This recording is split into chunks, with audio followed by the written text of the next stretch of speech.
Welcome to the Selling in the Motor Trade podcast, in association with Simco Training. This is the weekly podcast where we share best practice, tips and ideas on how to sell more cars, improve your service department, and generally put more profit into your dealership or dealer group. I'm your host, Simon Bowkett. Now, some of you probably already know me as Skippy. I want to start by saying thank you for taking the time to listen to this podcast.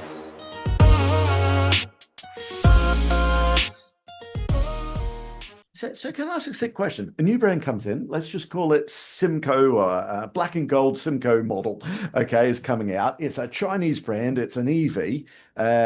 It's coming into the market for 40,000, okay. Where do you start to say what that car's going to be worth in 3 years' time? Because they need to know pretty accurately, because the lease, the PCP, everything's right on that. Where do you start? Do you just try and this lovely Simco black and gold version? Where do you start telling you that in 3 years' time or 4 years' time? Well, you have to look at the background of the company. Are they here to stay? Are you and I running this company just a couple of fly-by-nights who are bringing a couple of cars in, and then we're going to disappear out of the UK and run off with the money? So you have to do your due diligence on the company first of all. Then you look at the you have to look at the vehicle. You look at the size, the dimensions of the vehicle, the tech of the vehicle. You look at the volumes, what their volume aspirations are, their sales channels, where they're going to sell them to, and then you come up with what we call a donor vehicle. So if you've got an Amoda 5, there's never been an Amoda 5 before, what is the most similar vehicle to that that's already in the UK? Size-wise, looks-wise, tech-wise, you do comparisons with all of those sorts of things, and you'll then position it appropriately versus a Sportage or a Hyundai or a Kia or a Vauxhall, and there'll be a hierarchy of where you think that vehicle will sit. So it's not an exact science at all. You have to use experience. It's finger in the air at some point. It's an educated guess. It's probably more than an educated guess, but there's definitely some. I mean, we don't know because there's no 3-year-old cars in the market. There's no 1-year-old cars in the market. Yeah. So how do you know what it's going to be worth? So you have to look at the hierarchy of the competition. There will generally be a hierarchy. Things can change in that sort of area because you get things like the Sportage is worth more than the Tucson, and they're very similar vehicles. How does that work? There are nuances within the market. So. But yeah, generally you look at that type of thing. You'll look at the 3-year-old examples of those vehicles, and then you'll pitch it for 3 years forward where you think those cars will be. And then once you've got that, you look at the other types of vehicles. So if you're doing it for an Amoda 5, you'll then think, where does the JQ need to sit versus that Amoda 5? Is it above it? Is it level with it? And that is a confusion area because you've got all of these different brands coming in under the same Cherry banner, for example. Where does a Tiggo sit versus where's a Cherry sit versus an Amoda versus a JQ? And initially, we know where a Volkswagen sits compared to a Seat, compared to a Skoda. We've done that, but it's going to be the same thing. But we just need to work that out, I suppose. When I was at CAP and they were just sort of launching these Chinese brands, we were kind of of the opinion that JQ was the better brand to the Amoda. That was kind of our understanding of it, but they're not really. The Amoda is the more sort of bit more sporty. The JQ is a bit more rugged, is a bit more not off. Is it more Cupra? Is it more Cupra and Seat then? Cupra's the sporty one? Similar to that. Okay. Yeah. And then you've got Cherry, which is a bit more family. But that's not to say that one should be worth more than the other, because it's horses for courses as a customer. So the JQ is I think the JQ is the one that stands out. But yeah, within that, it's it's not that one's better than the other. It's different. They're different to each other rather than better. Yeah. Okay. Cool. So listen, it's interesting stuff. It's fascinating on the OEM side of it and where it's going to go there. I want to talk to the sales managers listening to this now, okay? Because you've worked in valuations for years now. Valuing a car, what's the best approach? So I want you to talk to the sales manager that's listening to this now. He's just starting the industry. Okay. He's got his first job as that sales manager. He's going to value cars. What's the best way? Retail down? Trade up? What approach is the right approach? Or is it a mixture of both? I think it's a mixture of both, but it's about the data now, rather than, I mean, back in the day, gut feel and going to an auction with your your hard copy black book and wandering Yeah. around and seeing what the car was worth and You buying it for that. seen me all those years ago. Yeah, I saw a lot of people doing that. Those days are gone. Yeah. Now I consult for Cazana. Cazana are a business that uses retail. They get the data from the whole of the internet in the UK. So they harvest the data, scrape the data. It used to be a sort of a dirty word, but a lot of companies do it.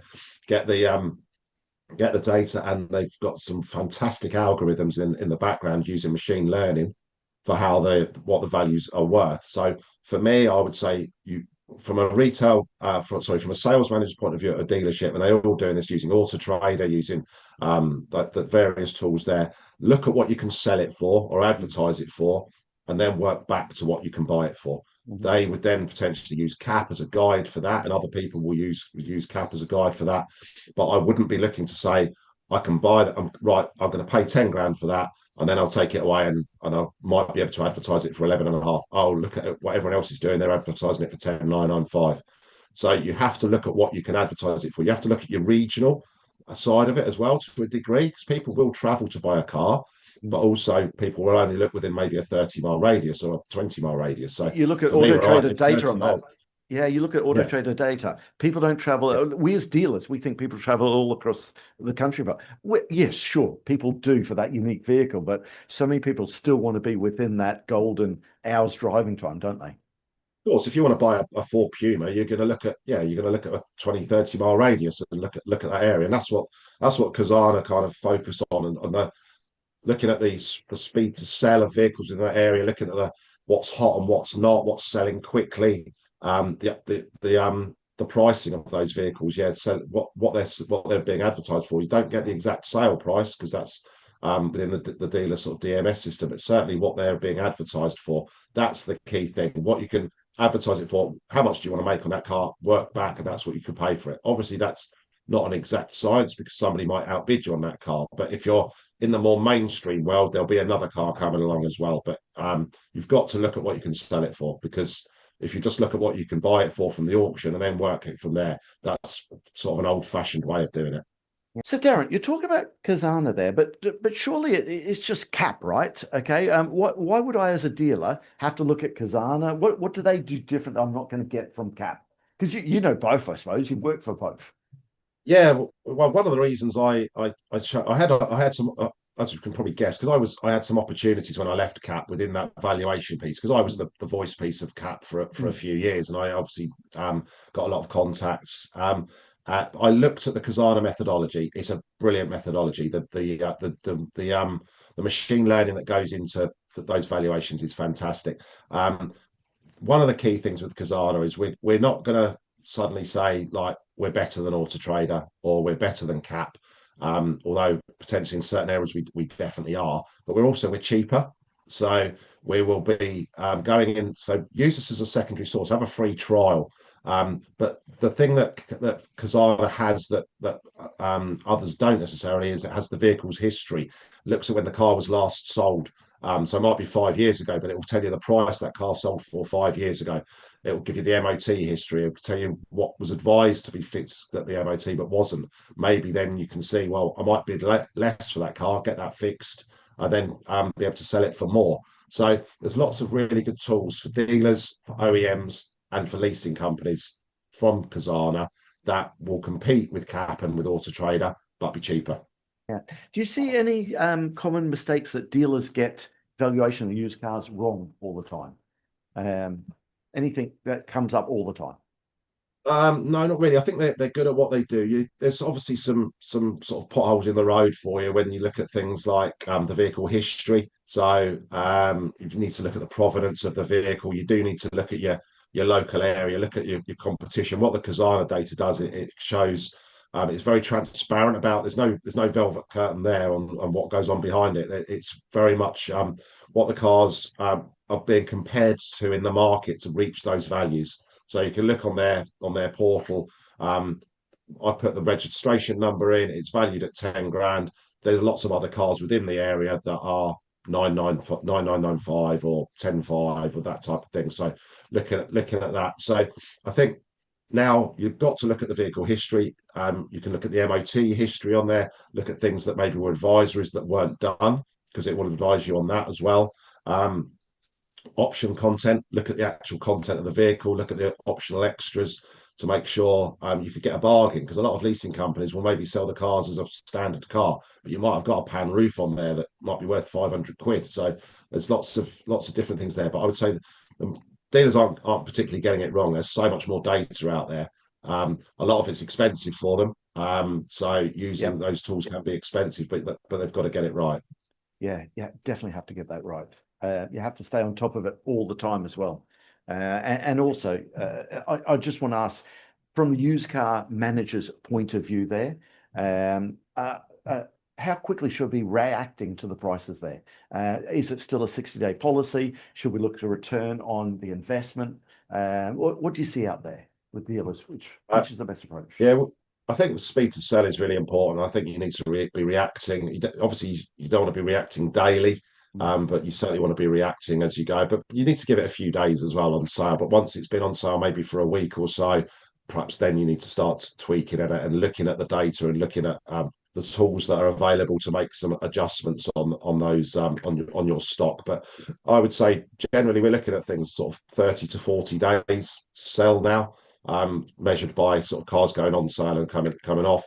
That's for sort of more mainstream cars, and the cars that sell the quickest at the moment are electric vehicles. They seem to do very well. Although I have to say, not as quickly as I thought they would be with the war going on in Iran and what's happening with oil prices and Yeah. petrol prices and diesel prices. I mean, diesel's now what nearly 2 quid, isn't it? So Yep. Yep. um, would you go and buy a diesel car at the moment? So I was looking at the data this morning, and there's not actually much difference between the speed to sell at the moment of all of those models. But I think if the longer it goes on for, and hopefully with a ceasefire happening, it might ease things a little bit. But yeah, when petrol and diesel goes up, people do look at EVs more. But whether they're quite ready to take that plunge, you might need a few weeks just to think about that. So it could be that we're in a bit of a period at the moment where people are looking but not necessarily taking the plunge to buy. I've always found that used electric vehicle, it'll definitely sell at the right price point.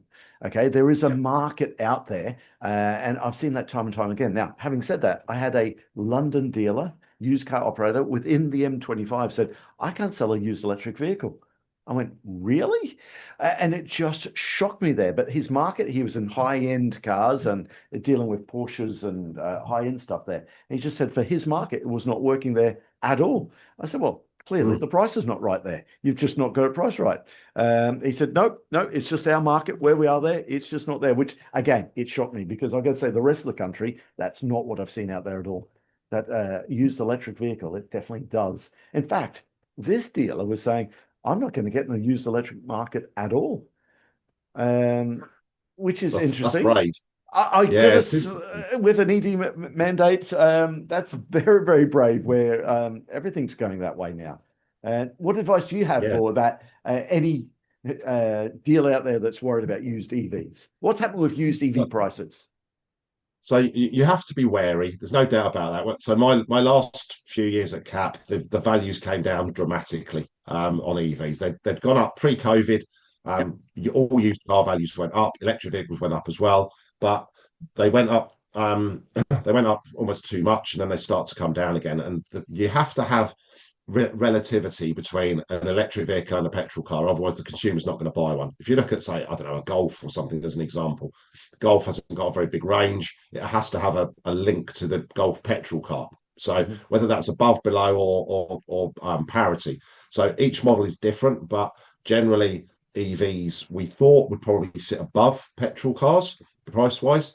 Now it's more about parity or even having to be below them, depending on the range. But I would say to anyone not buying them, dip your toe in. Just try. Don't go all in. Mm. Um, but supplement your stock. People will do their homework online. They'll look at an EV and they'll come in and they'll potentially buy one if the price is right, as you say. And you can now get electric vehicles for 10 grand, 10 to Yep. 15 grand. You can get Teslas at those sort of price ranges. There's some really nice cars that you can buy at that lower level. And so it's not as much of a risk. And I think a lot of dealers are really, really haunted by what happened 2 or 3 years ago when Yep. prices came down dramatically. A lot of leasing companies are haunted by it as well, and they're looking at secondary leases and things, trying to keep the cars on fleet for as long as possible to sweat the asset to stop them coming into the used car market. But the used car volumes are increasing. Hmm. Demand is increasing as well, not by as much as supply. So you have to be wary. We've kind of reached that stage where people, the early adopters, have gone out and they've bought an EV. A lot of them have bought a new one. The incentives are always there for a new one rather than a used one. But now the Yep. prices are a lot cheaper. There's definitely an opportunity to stock them. They do sell quicker than petrol cars. But just dip your time in and try them, and go for some Nissan Leafs and things like that. Go for that sort of lower range as a first car. If you're the more premium ones they sell as well, and these are great cars to drive. Yep. Just Yep. try one and you'll be hooked. Yeah, so many people go electric and they don't go back at all. They just get so Not many hooked on do. it. No. Yeah. If you can charge at home, okay, and with overnight charging, it's not a no-brainer. That's a silly thing to say because everyone's circumstances are different there. But for lots of people, it really does stack up there. And people are realizing that. They are. Especially with the prices where they are now. Yeah, the petrol Yeah. prices, fuel prices where they are now. Having an electric car, as you say, if you can charge it from home, obviously when you factor in buying one as well, you have to factor in you might have to buy a charging point, which is a grand as well. So does that get factored into your purchase of the car? Knocks the price of the car down a little bit. But yeah, if you live in a high-rise flat, not so much. No. Live in a terraced house, it could be an issue. If you can charge it, if you've got a driveway, charge it from Yep. home. It makes perfect And that's sense. our first qualifying question. Any customers coming in, do you have off-street parking? Can you charge them home? Because that really is the one of the main deciding factors that we train our salespeople to do. And also, you're looking to buy. Listen to the advice on this podcast. Go and get the battery tested. Okay, there's a great app out there at the moment. Okay, go back and listen to the podcast. There's lots of advice on this about how to make sure you test the battery. Okay, there's lots of fear about is this battery going to be dead in 7 years' time? What percent of it is still Yeah. good? Listen, there's such an easy app out there nowadays. I don't want to just promote other companies out there, but they blew me away with how simple they make it out there. So go There's, and listen there's, to the there's podcast. more than one as well. Yeah, Yeah, there's there there's are. more than one. It's all about yeah, giving the consumer faith. I think this the battery health will go away in a few years' time because everyone will realise the batteries are great. They don't lose charge once you use them a lot. Once you fast charge, maybe a bit more than normal. But the stats that these companies put out there just show that the batteries are great. They've all got 8-year warranties on them, Yep. so it's fine. I would say from a car dealer's point of view as well, for a used car manager or a new car manager, they have to qualify how much the distance is. And when you talk to them, someone through how far they're going to travel, it generally works for them. But Yep. if they're going to be driving up to from London to Liverpool every week, then maybe it doesn't, or they have to take that into account. They're going to have to stop when they get there or find somewhere to charge. But it's sort of busting the myths really, and of how often do It people is travel? busting the myths. The average EV customer only 3 times a year to have to charge away from home. That was Yeah, the stat I heard, and because that's only 3 times a year they have to do it. Now, listen, I'd love to go EV at the moment. My wife has, but you and I, Darren, we're up and down the country all the time, and it's unfortunately I am putting petrol in, and it's I would love to just charge it overnight. So I can't do that staying in the hotel sometimes, or I yeah, that's the can. thing. Yeah, yeah, what they It's charge it's there. a I always think with an EV, it's a more complicated ownership because you have to think about it. If you've got a petrol car, if I go out and I've got a petrol car still, if I want to go off across the country, I don't have to think about it. I'll get in and I go, oh damn, I forgot to put petrol in. I'll go to a petrol station. With an EV, you have to plan. Okay. That's your thing. You have to plan ahead and plan your journey. With your valuations hat on now and your residual values, though, is an electric vehicle going to become like a mobile phone where people want the latest one because the range is just getting better and better and better all the time. I was in Ireland last week and they talked about 650-kilometer range. And it's like, goodness me, just go back 10 years ago, a Leaf that we're talking about like, I think 150, 160-kilometer range. Um, Yeah. is it going to be like a mobile phone where that 3-year-old iPhone, that 4-year-old iPhone, no one wants anymore? Or is I there think still there's the going to be a market potential for for it? that. Hmm. Yeah, I think there will always be a market for it, Hmm. but there is the potential that it will affect the value. But everything will sell at a price, and also you've got over-the-air updates, so you can keep the tech Hmm. updated. So the car will potentially not not devalue as much because of that, because you're updating the tech. But yeah, the range is the big thing, and if the range increases dramatically, that will affect some of the older vehicles. But we've seen over time the Nissan Leaf still has a home. People still buy the Nissan Leaf. They will buy it, but at a price, so it can Mm. affect it. It won't become obsolete, but you might. I don't know how much a 10-year-old Nissan Leaf is now, 5 grand or something like that. It, Hmm. it will always have a bottom price as well, a floor value, because it's got a big lump of metal called the battery in there, which will Yep. always be worth something for a secondary use. And that's kind of an area that Good isn't point. massively being Yeah. taken into account at the moment. You can have a car for Mm. 15 years. The car might be a complete mess and Yep. scrap it, but the battery will still be worth something, and you can use that to, I don't know, to power your house or to sell to someone who will power something with it. So there will always be a floor value of an EV. But yeah, the car's improving all the time. And again, going back to the Chinese, they're improving their cars. It's not like a new model's coming in every couple of years. They're coming in very, very quickly, and they're upgrading them and whatever, Yep. and that can affect it. But this is all very new, really, in the UK at the moment. So these brands coming in and doing facelifts after 6 months is quite new. Will the legacy brands follow that?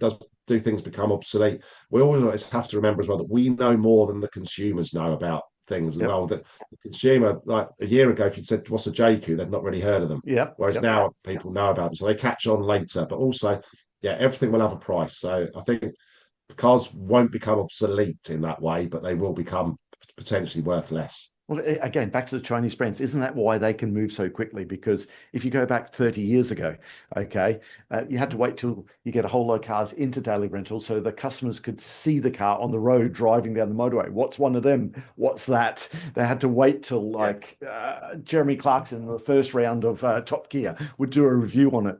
But now it's all on the internet and it's out there and people start researching out there. It's a different world, isn't it? It yeah. definitely And is a.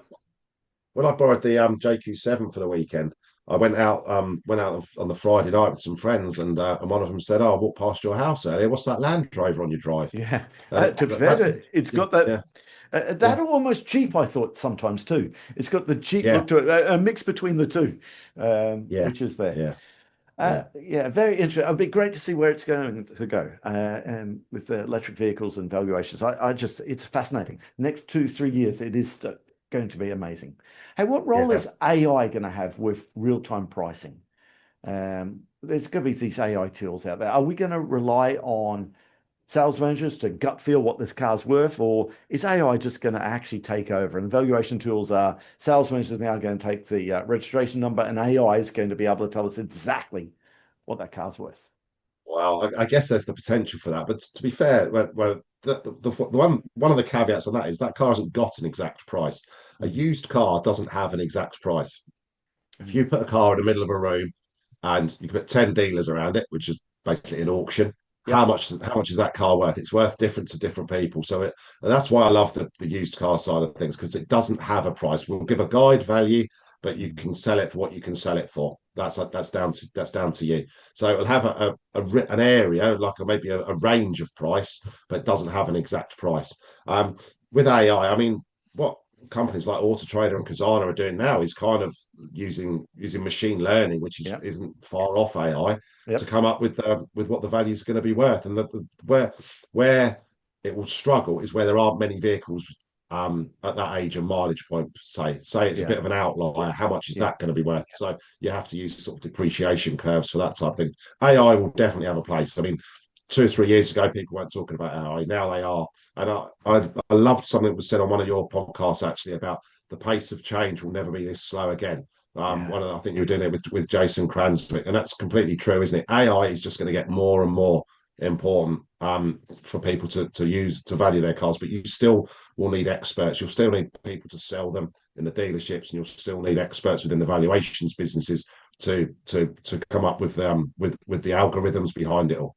Yeah, yeah, dead right. It's interesting. AI, again, listen to the podcast at the moment, and lots of different out there. So many jobs will be replaced by AI, but the jobs, and some of the jobs we thought would be absolutely safe as houses, like a surgeon. Okay. I was listening to this where they're saying with the robot technology, okay, and the AI doing it, you'll have robots doing the surgery on you, not humans, because it'll be so much more accurate, be specifically where it needs to be. I mean, Yeah. it's a different world there where lying on the table and having the robot doing it there, but you'd prefer that because you know it's going to be better than the human who might make a mistake there. The robot's not going Yeah, to. yeah. The robot hasn't been on shift for 9 hours, and Yeah, yeah, didn't get much sleep last night, did they? So yeah, it's and having a fight with the kids on the way to school or whatever and yeah, all that sort of stuff. A robot will just do it. But they said people to people interaction, that won't be replaced. Because no, people still because whilst a surgeon could have done your surgery on your prostate cancer, the surgeon couldn't turn around and have that human to human conversation with you and say, don't yeah, worry, we got it early. We've got you on this yeah. one. Okay. It And was we're going to fix robotic. you. Yeah. There was a robot that involved in it, but there's a human Yeah. in charge of the robot. So, Yeah. And you know, AI with the pricing and what it's going to be, that's it. But we still need the human to say, come on, this is the right car for you. Let's go for a drive. Let's make sure you like yeah, it. That, 100%. People still want that, don't they? People buy online, but they don't necessarily just buy online. They visit the dealerships as well, and they want to speak to somebody. They want to know if there's someone there if it goes wrong as well, and yeah, they want someone to help them. yeah. Can you tell us a little bit about Cazana? Were they acquired by Cazoo for 25 million or something like that? Or Yeah, Cazoo, again, people not in the UK, this was the rise and fall of Cazoo. They had a valuation of a $6 billion, was it, or something like that? Over yeah, a yeah, 3 year crazy. period, the rise and fall there. What happened with Cazana? It was at 25 million, something like that. Yeah, it was. Yeah, so Cazana was set up in 2012 by an automotive enthusiast, guy called Tom Wood.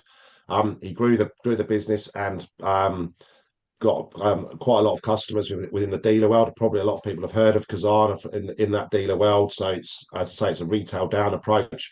Um, and he built that business up, and then in 2021, Cazoo, who at the time were going through but yeah, buying Drover for Everything. 60 million and whatever, and advertising everywhere and throwing money around. Sponsored two Premier League football teams, I think it Yeah, was. Yeah. yeah, Aston Villa and Everton, I think. Yeah, so yeah, so they had spent through a lot of money at things. I actually bought a car from Kazoo Oh, because did you? Yeah. I so yeah, I had I'd been left some money in an inheritance, so I wanted to buy a new car, cash buyer. I had my eye on what I wanted. So I wanted to buy a Mercedes GLA, Hmm. and I had my eye on two on Kazoo's website. They dropped the price by £1,000 overnight, and I bought it straight away because I knew it was good value. And so what Kazoo did with Cazana, they bought it for 25 million and they used it as their in-house pricing tool, but they didn't really use it. That's what they bought it for. They didn't really use it. They were buying cars for the wrong price. Kazoo, they were selling them to cheaper than they bought them for, which is a very bad business model, obviously. You So think they what didn't really. algorithm dropped the car by 1,000 overnight? Uh, I know. you would have thought they would have seen that you were looking at it all the time, or lots of people looking at this car. So let's not drop Yeah, that one. I'm obviously not. yeah. I mean, I actually think the Kazoo business model isn't a bad one. People will buy online and in Hmm. time, and Cinch is similar, but obviously they have now sort of yeah dealerships and things like that. But and Yep. they've got the backing of the parents. But um, so Kazoo then so they bought it. They didn't really use Kazana. They then sold it to a company called Picasso. Picasso set it up as Picasso Vehicle Intelligence. Picasso is very big in the insurance world. They bought this to help them with valuations within insurance, and then realised that they've got this really good platform that is going to be really useful for automotive. So we've recently rebranded back from Picasso Vehicle Intelligence to Cazana because Hmm. it's a trusted brand and was built No up one. over nearly 10 years. We've done a relaunch, a rebrand, and now we're back out there selling to dealerships. We've got a tool for OEMs, which one of the Chinese brands is using to help them look at cars inside the franchise, outside the franchise, who's selling the cars too cheaply, who's selling them for the right amount, how quickly they're selling for. Um, and also tools for leasing companies and fleets. But their main tool is Companion, called Vehicle Companion, which will value cars in the dealer space. So a dealer can have this portal, and it will show them how much the car's worth, a retail price, a independent, a franchise, and a supermarket price, a trade price, and then it will look at all of the history of that vehicle, and it will look at all of the similar vehicles as to how it's reached that value. So really good tool. But yeah, Cazana or Picasso buying Cazana, they've done really well out of that, because they bought something that was sold for 25 million, and they bought it for a lot less when Cazoo were basically shipping Yeah, everything. well, they had to. They really had to, didn't they? It's Yeah, interesting. yeah, You said people will buy online. We see that. They absolutely do. But it's still a lot of people want to touch and feel the car still.